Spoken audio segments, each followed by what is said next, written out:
everything we do. Keep your eye on the prize, average down if you can, and usually that sort of disciplined behavior will work out over time. We often say time, not timing. Now, in this conference, you know, if you're a Bitcoin advocate, and we are, as you know, well, many people hold Bitcoin as an inflation hedge. As you may know, Bitcoin today is around $44,000 per Bitcoin. We see that scaling to $1 million by 2030 or more.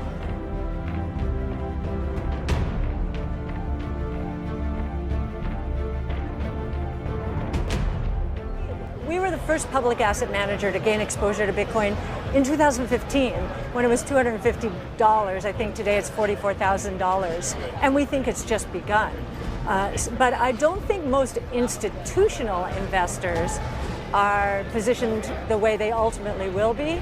A lot of retail has really led the charge here. They, like with our other funds, the retail investor, the individual investor, those people with one foot in the new world, they get what we do. They get Bitcoin. So I think institutions are coming along slowly.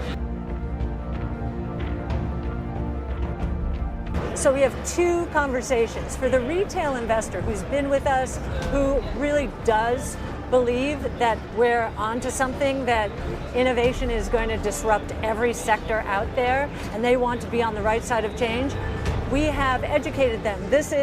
We have a 5-year investment time horizon. Everything we do, keep your eye on the prize, average down if you can, and usually that sort of disciplined behavior will work out over time. We often say time, not timing, and we have a chart now. If you look, if you held stocks instead of trading around them over time, you would have done much better than trying to time. So that's the retail base. So they're holders and they're averaging in.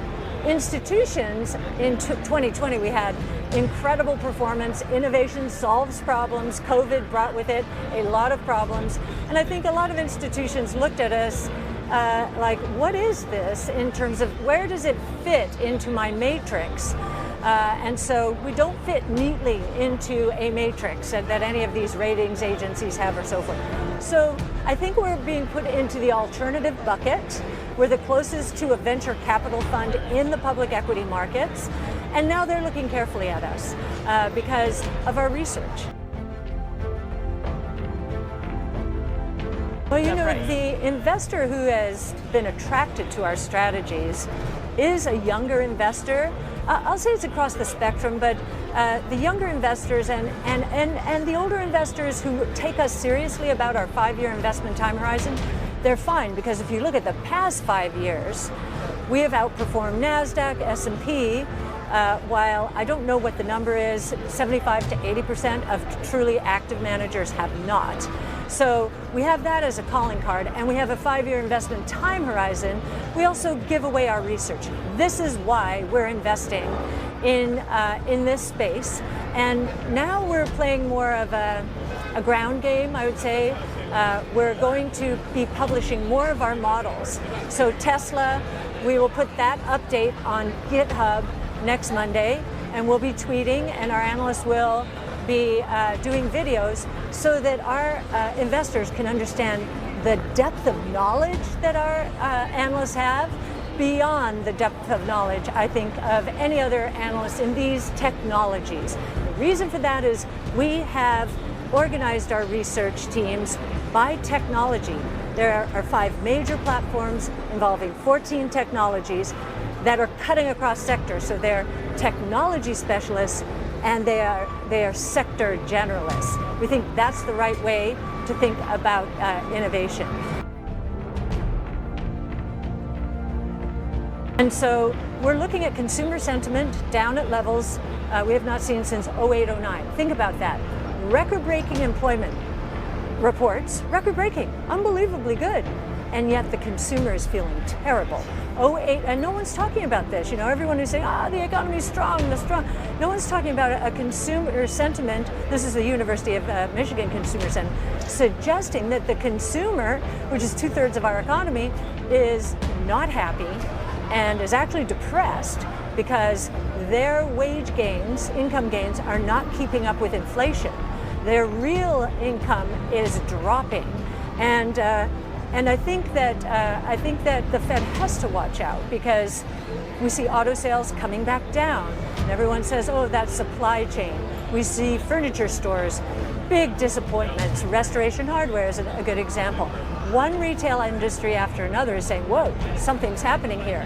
But the headlines out there from the macro point of view are not picking up those micro signals, nor are they picking up the consumer sentiment surveys. So we're just looking at the facts, and we're looking at all of the data. We've seen one supply shock after another. It went much further than I expected. I expected the supply chain bottlenecks after COVID to clear up in 6 months. It's been 2 years, all right? We didn't expect Russia to invade Ukraine, which is the breadbasket of Europe. And it's the energy source for a lot of Europe. So those are two major shocks. I think Europe's in recession, and we can't think about the US in isolation. Europe's probably in recession. China is, if we're looking at the micro numbers, China's very weak, very, very weak. And so everything's riding on the US. So the supply shocks, I think, are hurting purchasing power, as I said, in the US, could cause a recession. That will unwind the supply chain bottlenecks pretty quickly. And I think a lot of what we're seeing right now is a function of supply chain and supply shocks. Very cyclical as well. And I think we'll see the other side of that. In this conference, if you're a Bitcoin advocate, and we are, as you know, well, many people hold Bitcoin as an inflation hedge. I've just given you a deflationary story. Right. If we're right and deflation does happen, all of those companies who did not invest enough in innovation but leveraged up to deliver short-term profits, they manufactured earnings with lower share counts and they paid dividends, they're going to be in harm's way. They'll have to, in order to service their debt, they'll have to lower prices. So that's a part of the deflationary undertow we see out there as well. Many people think monetary policies around the world have been unhinged, especially since 08-09, and they're seeing extreme increases in the monetary base, various monetary bases around the world. So Bitcoin is a hedge against inflation. Now, that will turn into inflation if the reserves on central bank balance sheets, which are the kindling for inflation, if they're lit. And that means if bank loans go crazy to the upside. We're seeing a share shift when it comes to loans into DeFi. So, there's a big, I think the banks have a big problem. As you may know, Bitcoin today is around 44,000 per Bitcoin. We see that scaling to $1 million by 2030 or more for all kinds of reasons, not just store of value, not just cross-border payments, but remittances, not just that. But institutional investors, insurance policies that high net worth individuals take out so that their wealth won't be confiscated, like we're seeing more and more often these days, and a substitute for money in emerging markets where they can't trust their monetary regimes or their fiscal regimes. So we see an incredible number of use cases, and we think Bitcoin will be leading the charge in many of them. So we owned PayPal, very focused on Venmo, perhaps becoming the digital wallet. And it will be in the running. But I think the way Cash App is growing organically, as opposed to more of a top-down, let's get this thing moving, stretch. I think there's an organic movement. I think it's going to be fired up now by Bitcoin. Now, of course, Venmo is accommodating Bitcoin as well, but it's more of a follower of Cash App, and so we tend to put our bets with who we believe will be the winners. And as we were consolidating our portfolios during the last year, we had a whole year to consolidate our portfolios during a risk-off period for innovation.